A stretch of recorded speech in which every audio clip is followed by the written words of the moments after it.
Welcome to Shilpa TV news. ముందుగా headlines. అమరజీవి పొట్టి శ్రీరాములు 72వ వర్ధంతి నివాళులు అర్పించిన జిల్లా కలెక్టర్ మంత్రి ఫరూక్. శ్రీ ఆంజనేయ కోదండరామస్వామి దేవస్థానంలో ఈ నెల 16, 17, 18వ తేదీలలో నూతన ధ్వజస్తంభ ప్రతిష్ఠ మహోత్సవం. ఘనంగా 65వ అంతర్జాతీయ విభిన్న ప్రతిభావంతుల దినోత్సవ వేడుకలు. వైభవంగా నంద్యాల పట్టణం ఆర్టీసీ బస్టాండ్ సమీపంలోని శ్రీ షిరిడి సాయిబాబా దేవస్థానం 7వ వార్షికోత్సవ వేడుకలు.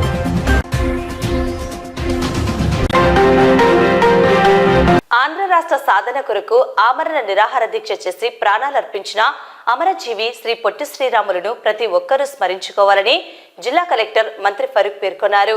ఆదివారం అమరజీవి శ్రీ పొట్టి శ్రీరాములు 72వ వర్ధంతి సందర్భాన్ని పురస్కరించుకుని నంద్యాల పట్టణంలోని సంజీవనగర్ గేట్ దగ్గర ఉన్న అమరజీవి శ్రీ పొట్టి శ్రీరాములు విగ్రహానికి జిల్లా కలెక్టర్ రాజకుమారి, మంత్రి NMD Farooq, municipal chairperson Mabunnisa తదితరులు పూలమాలలు వేసి ఘనంగా నివాళులు అర్పించారు. ఈ సందర్భంగా వారు మాట్లాడుతూ దేశవ్యాప్తంగా భాషా ప్రయుక్త రాష్ట్రాల కోసం కృషి చేసిన వారి సేవలను ప్రతి ఒక్కరూ స్మరించుకోవాలని తెలిపారు. మద్రాసు రాష్ట్రంలో విలీనమై ఉండే తెలుగు ప్రజల కొరకు ప్రత్యేక ఆంధ్ర రాష్ట్రం కావాలని ఆమరణ నిరాహార దీక్ష చేసి ప్రాణాలర్పించిన శ్రీ పొట్టి శ్రీరాములు సేవలను ప్రతి ఒక్కరూ గుర్తుంచుకోవాలన్నారు. ఆయన ఆత్మార్పణ ఫలితంగా కర్నూలు రాజధానిగా 1953 నవంబర్ 1న ఆంధ్ర రాష్ట్రం ఏర్పరిచారని పేర్కొన్నారు. జాతిపిత మహాత్మా గాంధీ ప్రభావంతో, సత్యం, అహింస అనే ఆశయాల ప్రభావంతో స్వాతంత్రోద్యమంలో శ్రీ పొట్టి శ్రీరాములు అనేక సంఘటనల్లో చురుకుగా పాల్గొన్నారన్నారు.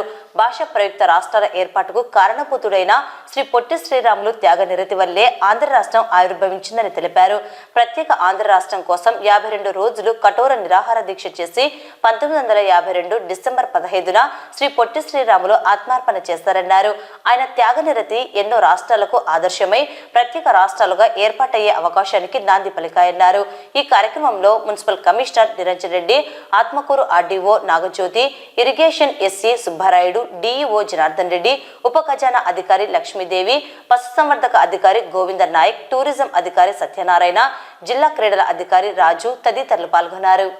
మన రాష్ట్ర ప్రభుత్వం అమరజీవి పొట్టి శ్రీరాములు గారి వర్ధంతిని ఆత్మార్పణ దినోత్సవంగా జరపమని చెప్పి మనకి ఆదేశాలు ఇచ్చి ఉన్నారు.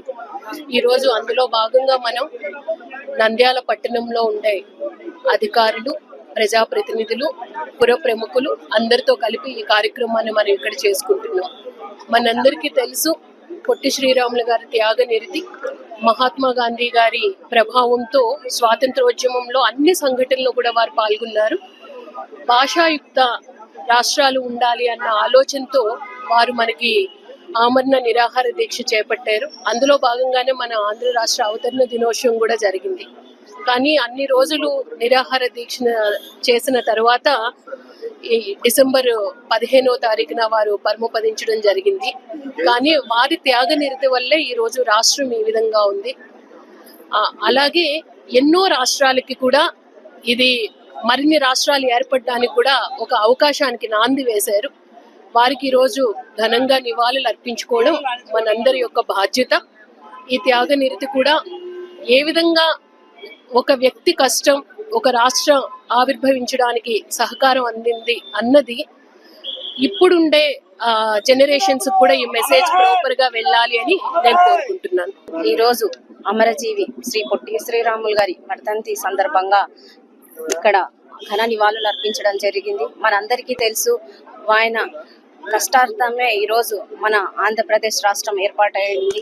తెలుగు జాతి అందరూ కలిసి ఒక రాష్ట్రంగా ఏర్పాటు కావాలని చెప్పి ఆమరణ నిరాహార చేసి ఈ రోజు మనకు ఒక ఆంధ్రప్రదేశ్ రాష్ట్రాన్ని ఇచ్చి ఈ మనమందరూ ప్రజలందరూ బాగుండేలా ఆశీర్వదించినటువంటి పొట్టి శ్రీరాములు గారి ఆశయాలకు అనుగుణంగా ఆయన స్ఫూర్తితో రాబోయే కాల తరాల వారు గాని ఆంధ్రప్రదేశ్ రాష్ట్రాన్ని అభివృద్ధికి పాటుపడాలని మనస్ఫూర్తిగా కోరుకుంటూ, ఏదైతే అమరజీవి పొట్టి శ్రీరాములు గారు ఆంధ్రప్రదేశ్ ప్రజల హృదయాలలో చిరస్థాయిగా నిలిచిన వ్యక్తి కాబట్టి ఆయన ఘన నివాళులు అర్పిస్తూ మరొకసారి ఆయనని తలుచుకుంటూ రాష్ట్రానికి అభివృద్ధికి పాటుపడతామని ఈ సందర్భంగా తెలియజేసుకుంటున్నాను. నంద్యాల పట్టణం ఆర్టీసీ బస్టాండ్ సమీపంలో వెలిసిన శ్రీ ఆంజనేయ కోదండరామస్వామి దేవస్థానంలో ఈ నెల 16, 17, 18వ తేదీలలో నూతన ధ్వజస్తంభ ప్రతిష్ఠ మహోత్సవం నిర్వహించడం జరుగుతుందని ఆలయ ధర్మకర్త మండలి చైర్మన్ చెన్న వెంకటేశ్వర్లు పేర్కొన్నారు. భక్తాదులు ఈ కార్యక్రమానికి హాజరై స్వామివారి ఆశీస్సులు, తీర్థ ప్రసాదాలు స్వీకరించాలని కోరారు. ఈ మేరకు ఆదివారం ధ్వజస్తంభ ప్రతిష్ఠ ఆహ్వాన కరపత్రాలను ఆలయ కార్యనిర్వహణ అధికారి గంట వేణునాథరెడ్డి ఆధ్వర్యంలో చైర్మన్, అర్చకులు, సభ్యులు, సిబ్బంది విడుదల చేయడం జరిగింది. ఈ సందర్భంగా వారు కార్యక్రమ వివరాలను వెల్లడించారు.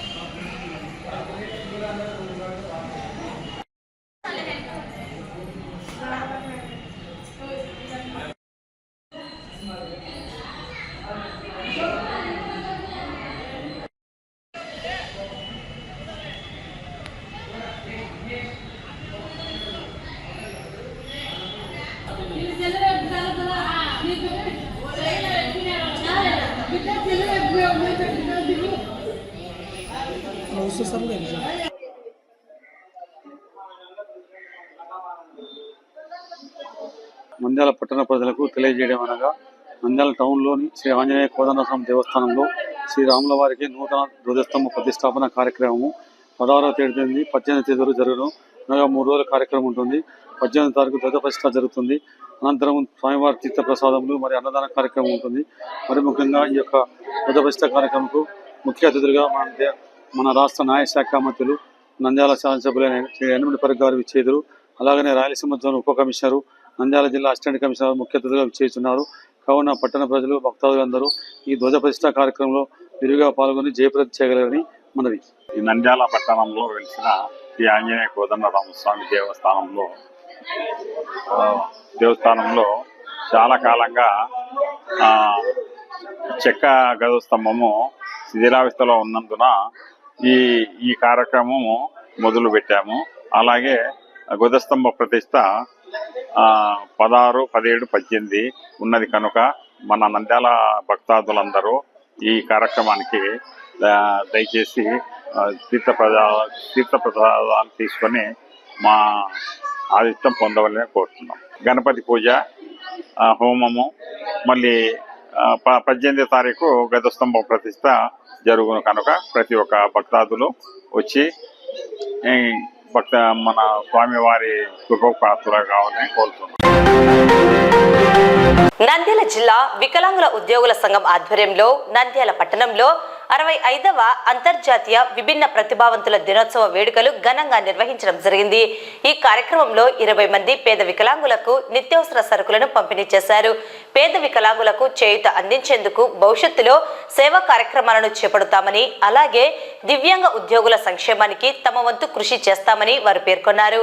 ఈ కార్యక్రమంలో అసోసియేషన్ అధ్యక్షుడు చంద్రశేఖర్, గౌరవ అధ్యక్షుడు మురహరిరావు, సభ్యులు పాల్గొన్నారు.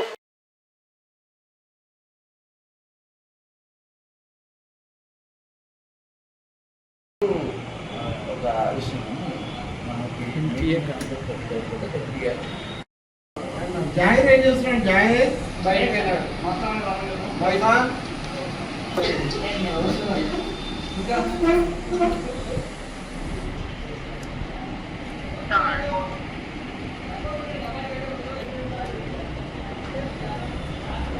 तुम्हें इधर आओ, राम जा रहे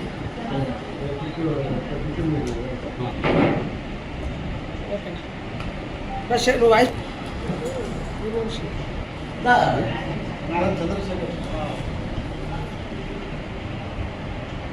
ముఖ్యంగా డిజబుల్డ్ డే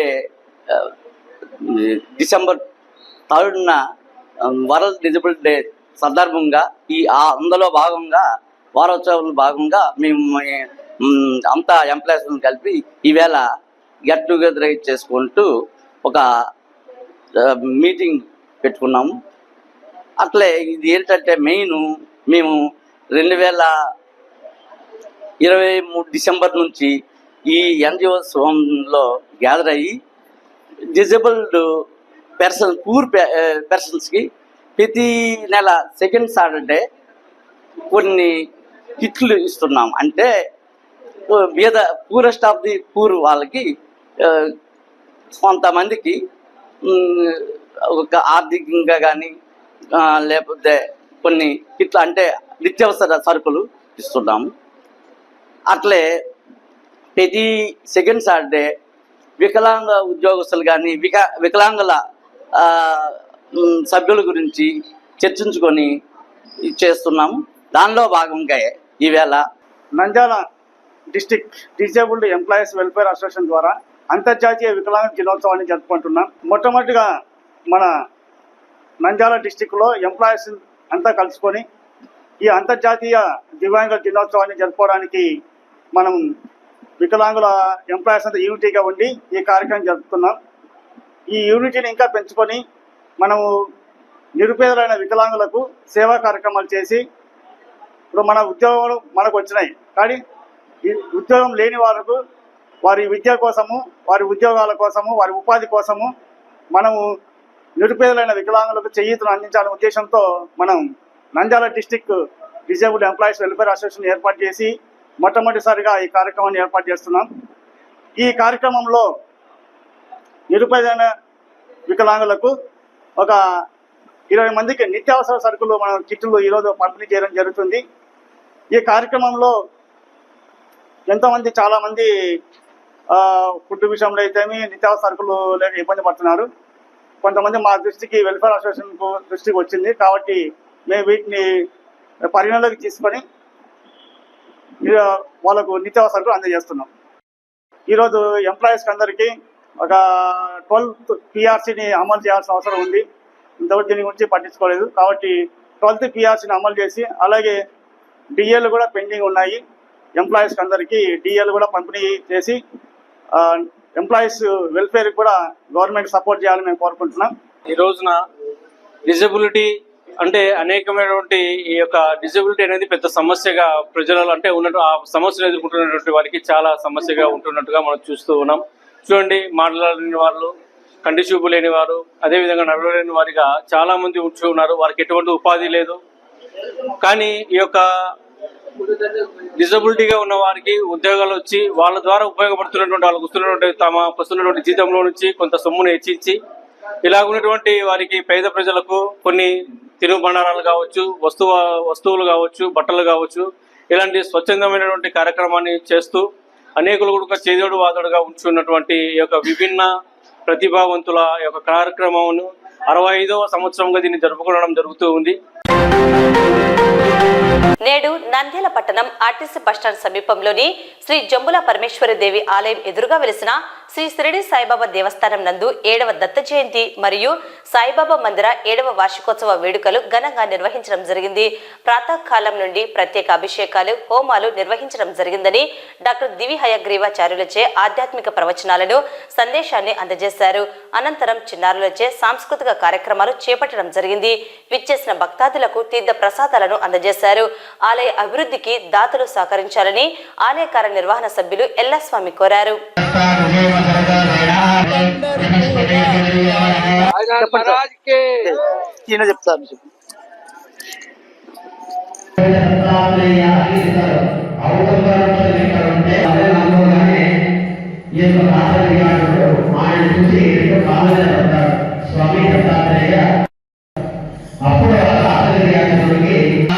కార్తవీర్యార్జునుడు 77,000 సంవత్సరాలు ఇచ్చినాడు. 1 కాదు, 2 కాదు, 100 కాదు, 200 కాదు, 20,000 కాదు, 77 సంవత్సరాలు ఆ నాగేశ్వరి సామ్రాజ్యాన్ని పరిపాలించి ఉన్నాడు. రావణాసురుడు ప్రాణభయంతో నాయన వీరికి పుష్పకుమారంలో అప్పుడు పరశురాముడు అతని గొడ్డని తీసుకొని వచ్చి అతనికి 1000 భుజాలు మొత్తం నరుకుతాడంట. దత్తాత్రేయుడు కొడుకున్నాడంట. అప్పుడు దత్తాత్రేయ స్వామి ఈ విధంగా తెలుపుతాడు, నాయన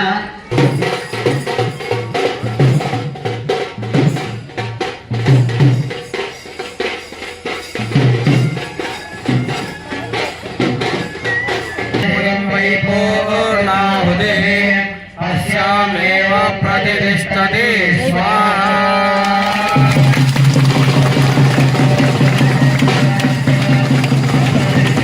శ్రద్ధ మేధ యశః ప్రజ్ఞ, విద్య. ఆర్టీసీ బస్టాండ్ దగ్గర ఉన్న జమ్ములాపరశి దేవాలయం నందు జమ్ములాపరశి దేవి అనుగ్రహంతోనే బాబా గుడి నిర్మాణం జరిగి 6 సంవత్సరాలు పూర్తయి 7వ సంవత్సరం ప్రవేశించింది.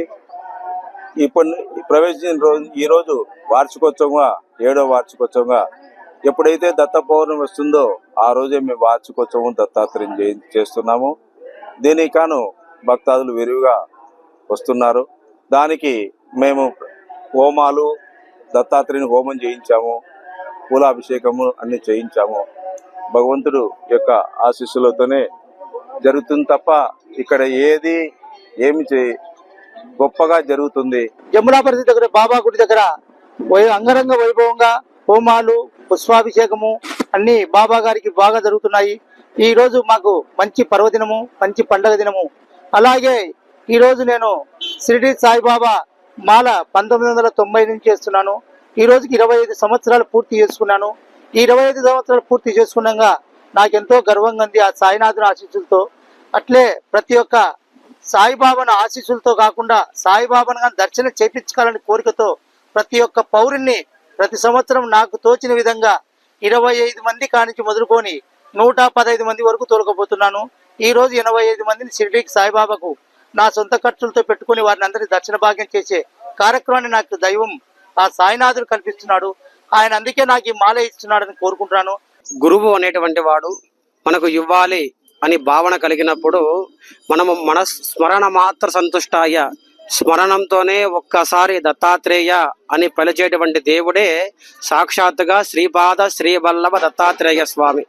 అటువంటి ఈ దత్తాత్రేయ స్వామి వారి యొక్క జయంతి రోజున మనకు జంబులా పరమేశ్వరి గుడి దేవస్థానం ఎదురుగా వెలిసినటువంటి సద్గురు సాయినాథ దేవస్థానం నందు విశేషంగా దత్త పౌర్ణమి వేడుకలు, వాటితో పాటు ప్రాతకాలము నుంచి దత్తాత్రేయ స్వామి వారికి విశేషమైన అభిషేకము, వాటితో పాటు తిరుమంజన సేవ, పంచామృత అభిషేకాలు ఇవన్నీ అయిపోయిన తర్వాత ముందుగా గణపతి హోమాలు, నవగ్రహ, రుద్ర, లక్ష్మీనారాయణ, దత్తాత్రేయ ఇవన్నీ హోమాలన్నీ కూడా చేయడం జరిగినది.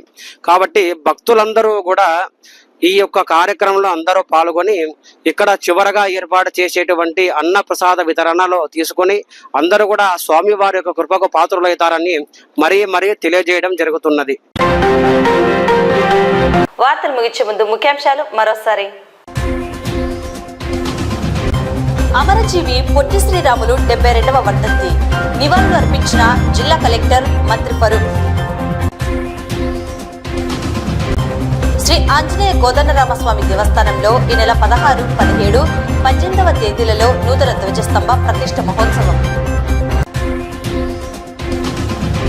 ఘనంగా 65వ అంతర్జాతీయ విభిన్న ప్రతిభావంతుల దినోత్సవ వేడుకలు. వైభవంగా నంద్యాల పట్టణం ఆర్టీసీ బస్టాండ్ సమీపంలోని శ్రీ షిరిడి సాయిబాబా దేవస్థానం 7వ వార్షికోత్సవ వేడుకలు. ఈ వార్తలు ఇంతటితో సమాప్తం. నమస్కారం.